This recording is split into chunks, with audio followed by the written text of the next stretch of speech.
Hi friends, Ayyanar துணையில் நாளைக்கு என்ன நடக்க போகுதுன்னு பார்க்கலாம். வாங்க வீடியோக்குள்ளே போகலாம். நம்ம சேனலை இன்னும் சப்ஸ்கிரைப் பண்ணாதவங்க சப்ஸ்கிரைப் பண்ணிக்கோங்க.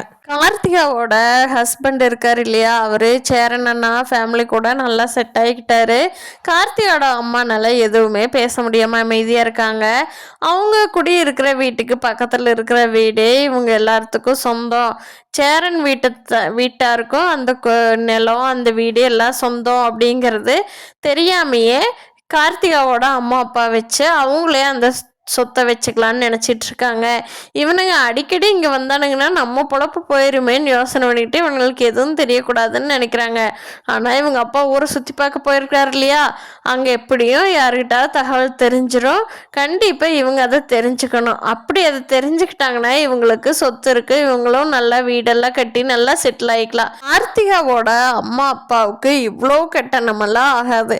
சென்னையில் இருக்கிற வீட்டையும் வேலை பண்ண விட மாட்டேங்கிறாங்க, இங்கே இருக்கிற வீட்டையும் அவங்களே வச்சுக்கலான்னு நினைக்கிறாங்க.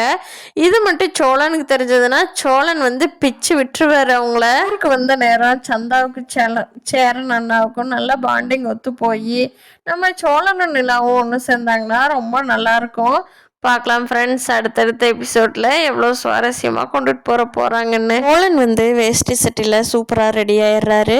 அப்போது பல்லவன் கேட்குற, என்னென்ன வேஷ்டி சட்டிலெல்லாம் உன்னை நான் பார்த்ததே இல்லை, என்ன வேஷ்டி சட்டியில் வந்திருக்க அப்படின்னு. நிலாவும் சரியில் தாண்டா வரப்போகிறா, அதனால தாண்டா நானும் வேஷ்டி சட்டை கட்டியிருக்கிறேன் அப்படின்ட்டு திரும்பி பார்க்குறாரு. நிலா தேவதை மாதிரி நிற்கிறாங்க. பார்க்கலாம் ஃப்ரெண்ட்ஸ், இவங்களுக்கு குலதெய்வ கோயிலுக்கு வந்த நேரம் எல்லாமே நல்லதாக நடக்குதான்னு. இந்த வீடியோ பிடிச்சிருந்தா லைக் பண்ணிக்கோங்க. நீங்கள் என்ன நினைக்கிறீங்கன்னு கீழே கமெண்ட் பண்ணுங்கள். தேங்க்யூ.